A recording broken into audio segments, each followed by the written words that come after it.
Starfinder. Dead Sons.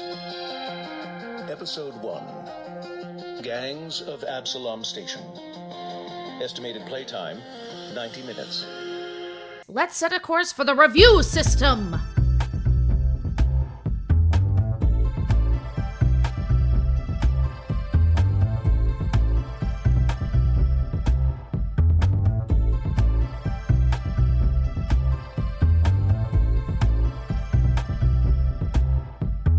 What's up, guys, gals, and non-binary pals? Welcome back to my channel. I'm Anne Richmond, aka Hearthsinger, the head bard in charge round these parts, and today we're going on another thrilling Starfinder adventure. Last week we explored the Starship Operations Manual, and you can find that video linked below if you're interested in viewing it, but today we are going to explore Starfinder on Amazon Alexa. The pilot episode from the Alexa Starfinder Adventure series was released in December of 2019. It includes a character creation process and a half-hour story inspired by one of the adventures in the Starfinder beginner box. These new adventures are each 90 minutes long and follow along with the Dead Sons adventure path. Plus, they feature the incredible vocal talents of none other than Laura Bailey and everybody's favorite scoundrel, Nathan Fillion. Okay, I'm lost. I'm angry, and I'm armed. While the pilot episode remains free and can be played on the Alexa app on your phone or an Alexa device, the new 3 episodes are part of an ongoing series which require that you purchase a season pass. For me as a Prime member, I believe I got a little bit of money off and it cost about $8 total. Now, when I went to play the new episodes, it did require that I purchase them through an Alexa device. So if you don't have one, you might have to get one before you can enjoy them. Warning, this review will include gameplay footage from my experience with Starfinder on Amazon Alexa. So if you want to go on that adventure completely uninfluenced, totally get it. Hit the pause button and come back when you're ready. However, what I will say is the folks at Paizo promised me that everything depends on the character you play and the choices that you make. So the way that events unfolded for me may not happen for you, and it'll be pretty awesome to compare the two experiences. Before you start the game, you'll want to make sure you have your perfect polyhedrals ready to roll, because Alexa will ask you to roll for various events in the game. My precious. I have a problem. That being said, if you don't own dice or you don't want to roll them for whatever reason, which would, by the way, make you the crazy person, Alexa can do it for you, but I don't trust her. Starting your adventure is totally easy. All you have to do is say, Alexa, play Starfinder. Starfinder. So, now that we've covered the basics, let's set a course for the review system! I like to start with the things I thought had the greatest opportunity for improvement the next time around, and end with the things that I thought were truly out of this world. Wink. You don't say wink, Aunt. Oh, God. The thing that bothered me a little bit in the introductory adventure is that I would succeed at something and then my companion would just fail at it. So it made me feel like I was being railroaded into certain options. Raya, love her, but girl, she made a couple mistakes that just seemed to undo whatever I seemed to roll for and do well. And I could just be perceiving that. It might not actually be true. I didn't take the time to go back and replay it multiple times, but it did feel less satisfying. This time, however, I found that Raya kind of helps enact whatever you roll well to do, and my rolls were the rolls that mattered, which felt a lot better to me. Talking quickly, you try to convince him that you can stop this madness, but you need to borrow his lifter. Roll 1d20 for interaction check. 17! Plus 12 interaction bonus is 29. You may not know cargo lifters, but you know people. The driver tosses you a key fob and flees the dock. You slide inside the exoskeleton and grasp the controls.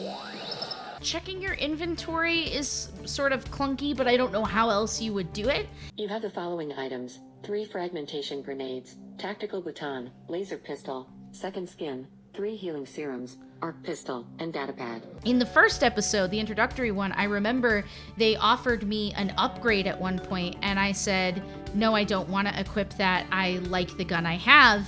And she was just like, great, here's your new arc pistol. And I haven't been able to ever get back my laser pistol that had a longer range on it.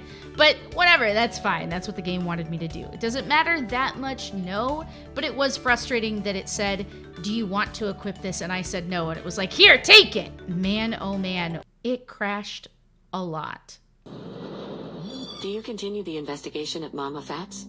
Or bring what you found to station security? Go to Mama Fats.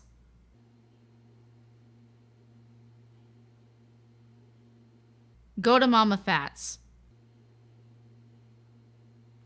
Alexa, play Starfinder. Sorry, I'm having trouble understanding. Do you investigate astral extractions? Or the Hardscrabble Collective? The Hardscrabble Collective. Do you investigate astral extractions?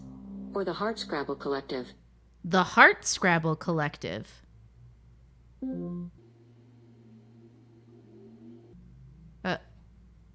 Hello? Alexa?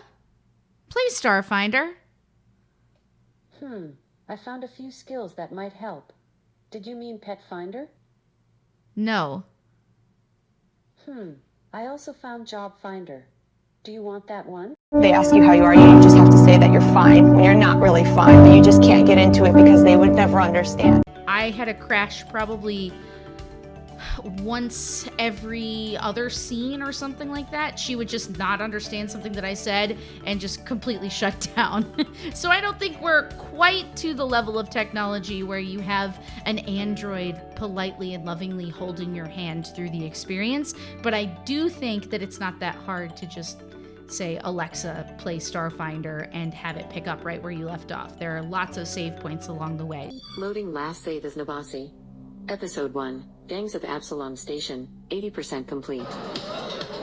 Inside, the dimly lit nightclub is filled with the press of bodies. Now, on to what I loved. Number one, I think the character creation process from the introduction is such a good way to help people think about what they might like playing in the Starfinder universe. Handing somebody a whole new book for an RPG can be a lot. They put you right in a scenario that you can easily picture yourself in and ask you how your character solves problems, and then hand you a class and an ancestry that they think you'll enjoy. I think that that is very smart. I think it really can teach a lot of GMs a better way to do things. I ended up with the Envoy, which was the character I wanted to play. And the options that they give you are all based on the Starfinder iconic roles. I've had a chance to play Nabasi before because I've played her as a pre-generated character in Starfinder Society games. So I was really excited to get to do that again here. I was absolutely blown away by the production value on the first introductory pilot, but with these new episodes, they have really upped the ante. Across a table full of tree noodles and Jabaskian dream crab eggs, your best friend Raya is asleep in her chair, her antennae curling and uncurling with each snore. As you enter the complex's hallowed halls, a receptionist greets you and takes you back to a small cluttered office. Chiskisk sits behind a desk, wearing a dapper business suit. Books and artifacts crowd the walls, and a small anti-grav desk fountain flows in tiny loops in the air. The Shirin looks up at you, antennae frozen in shock. I just received notification of the incident. This is extremely distressing. A haze of narcotic smoke, and the pounding beat and ululating vocals of Batarang music. It was like listening to a book on tape that I got to be a part of. I would compare the level of production value to a lot of the Star Wars Audible books that I listened to, and those have been an escapist dream. I love the checkpoints. I love that it tells you what percent of the game you've played through and asks you every so often, do you want to pause and take a break? Because it would be easy to just sit there and play through 3 90-minute episodes, I won't lie. As soon as you ask Alexa to pause, you're out, and you can easily jump back in as soon as you're ready. Resuming. Excellent. Thank you so much. They do such a good job when you're under attack of using sound and the cadence of the voices to help you understand when you've been hit and how much it matters. Before you can move, a laser blast slams into your armor.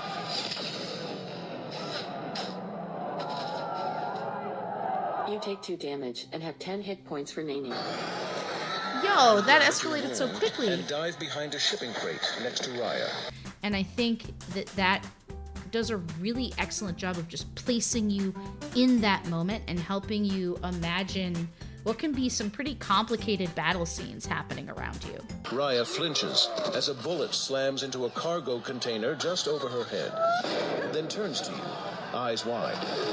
We've got to do something. You're both armed. You could try attacking the gangsters outright and driving them off. At the same time, your eye catches on the giant-powered exoskeleton of a nearby cargo lifter. Maybe you could use that to scatter the gangsters. Do you fight back? Or sprint to the cargo lifter? Sprint to the cargo lifter. The achievements are very fun. Congratulations. You earned the Who Killed Durivor Creel award for beginning your investigation into Creel's death. Yeah. Keep playing to discover more awards. And it gives you a sense of the spots in the storyline where you could have chosen a different direction. So if you're a completionist and you want to see every possible version of the story, you can kind of keep track of those as you go and then make sure when you do a second playthrough that you make the opposite decision. One of the things that can be really intimidating about Pathfinder and Starfinder is the level of crunch. Now, this crunch is probably a result of all of the customizability in these systems, which players really love. But for a new player, it can be really intimidating. You're not just rolling a d20 and adding a standard attack bonus to meet a DC. There are conditions that might be affecting you positively or negatively, and there's math to go along with that. Raya is next to you, and 2 thugs are within range, 60 feet ahead. You are behind cover. To avoid being targeted and a bonus to your next attack, try hiding. Navasi, do you throw a grenade? Hide out of sight? Or fire at the first thug? I fire at the first thug. Roll 1 20-sided die for attack. 19. Plus 2 attack bonus, plus 1 get 'em bonus is 22.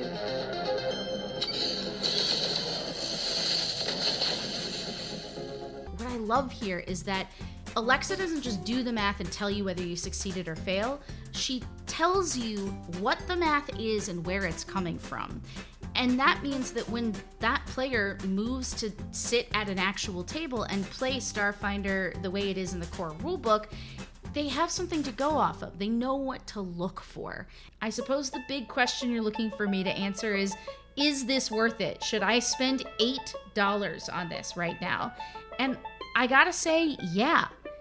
Altogether, you'll have these 3 episodes plus 3 more coming out in the fall. And if all of them are 90 minutes, that's about 810 minutes altogether. So about 13 and a half hours of entertainment that has tremendous replay value, all for the low, low price of $8. So I think that's pretty clutch. What can I say? I'm a sucker for the lore. That's why I play in a Starfinder game every single week on my channel. Shameless plug. Starfound airs Thursdays at 7 p.m. Eastern, weekly at twitch.tv/HearthsingerGames. And our game tends to take place outside of the Pact Worlds. So this was an awesome opportunity for me to dive headfirst into Absalom Station and a lot of classic factions that I don't always get to see. I think that pretty much covers all my thoughts for Starfinder on Amazon Alexa. If you have thoughts from your own experiences, please feel free to share them below in the comments. Let me know which iconic Starfinder character you chose to play, and if you would recommend it to a friend. As always, I want to remind you that I put out new videos every single Wednesday, so I hope you'll come back and enjoy another one, or join me over on Twitch where I stream several times a week. I paint miniatures, I play video games, I run TTRPGs. The sky's the limit. We're doing lots of awesome creative stuff over there that you won't want to miss. If you enjoyed this video in particular, by all means, please give it a like down below, subscribe, and click that bell icon to make sure you get notifications every time I upload a new video. We'll see you next week. Get out there and live your quest life. Bye!